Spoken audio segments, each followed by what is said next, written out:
Hey everyone, and welcome to Curiosity Repo. Today, we're diving into one of the strangest, most heartbreaking stories you will ever hear. Imagine this. You have an identical twin. She's your entire world, the only person on the planet you ever speak to. But here's the catch. For you to ever be free, one of you has to die. It sounds like something from a horror movie, but this really happened. Yeah, those are the actual bone-chilling words of June Gibbons. She said this just days after her twin sister, Jennifer, died, very, very suddenly. And the weirdest part? Jennifer passed away on the exact day they were finally being released from a high-security mental hospital, the very day their new life was supposed to begin. For years, these sisters lived in complete silence, talking to no one but each other. Their bond was so powerful, so intense, it seemed absolutely unbreakable. But somehow, their freedom came with the ultimate price tag. So what on earth really happened between the silent twins? Okay, so to even begin to understand how things ended this way, we have to go back, way back.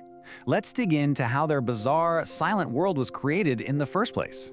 So, June and Jennifer Gibbons were born in 1963. Now, things took a huge turn when their family moved to a small town in Wales. See, they were the only black kids in the whole community, and the bullying they went through was just relentless. It was awful, and so they retreated. They pulled away from everyone and created their own little bubble, until, eventually, they just stopped talking to their parents, their teachers, everyone. Everyone, that is, except each other. Everyone around them talked about this secret language they had. And it sounds kind of cool, right? But it wasn't some made-up language they invented. A speech therapist finally figured it out. It was actually a mix of English and Barbadian slang, just spoken at lightning speed. Add a speech impediment on top of that, and it was pretty much impossible for anyone else to understand. This language became the very wall they built around their world of two. And their bond was, well, extreme doesn't even begin to cover it. They would literally mirror each other's every move, walking in perfect sync. They just couldn't be apart. At one point, when they were 14, officials tried to separate them by sending them to different schools. It was a total catastrophe. Both girls just shut down. They became completely catatonic, like living statues, until they were finally brought back together. So, to the outside world, they were silent, almost invisible. But behind the closed door of their bedroom, the twins were living these incredibly rich, creative, and sometimes very dark inner lives. They may not have been speaking, but boy were they writing. They filled diary after diary with their thoughts, their fantasies, and all their frustrations. It was their one true outlet, their way of making sense of the world. And their writing really shows you the two sides of their secret world. It's fascinating. You have June writing a whole novel called The Pepsi Cola Addict about a kid's obsessive love for a soda. But then you turn to Jennifer's diary, and it gets chilling.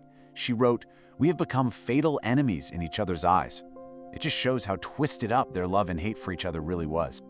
And the sheer amount of stuff they wrote is just staggering. They pooled their money to take writing courses by mail and even self-published their own novels.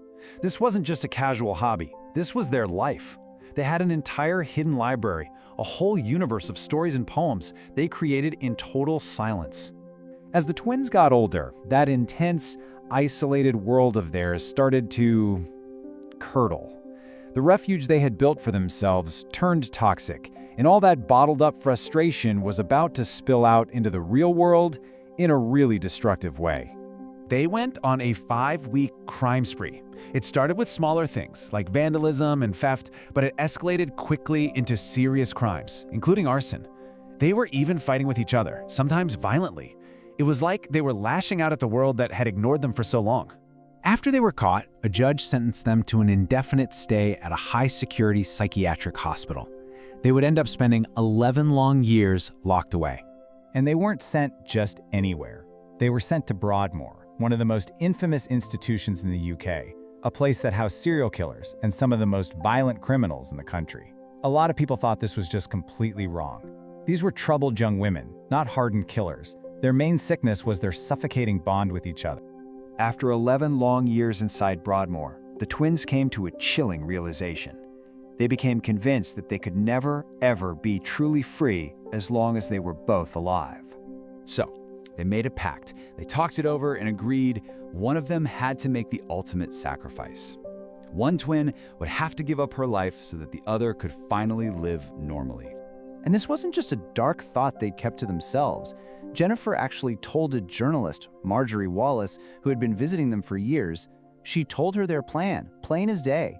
She said it calmly, like she was stating a simple fact. Marjorie, I'm gonna die. We've decided. She had chosen to be the one to go. On March 9th, 1993, the day they were being transferred out of Broadmoor, it happened, exactly as Jennifer had predicted.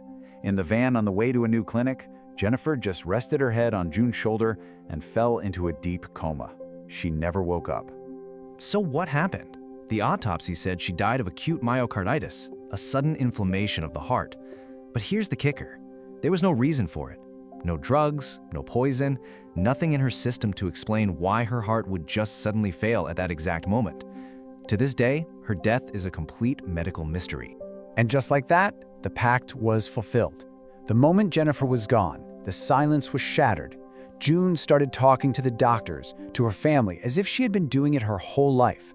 One of the silent twins was silent no more. She was finally free. June wrote this poem for her sister's gravestone. It's such a final, heartbreaking tribute to their inseparable and ultimately fatal bond. A testament to a life where two people were so intertwined they really did feel like one single person.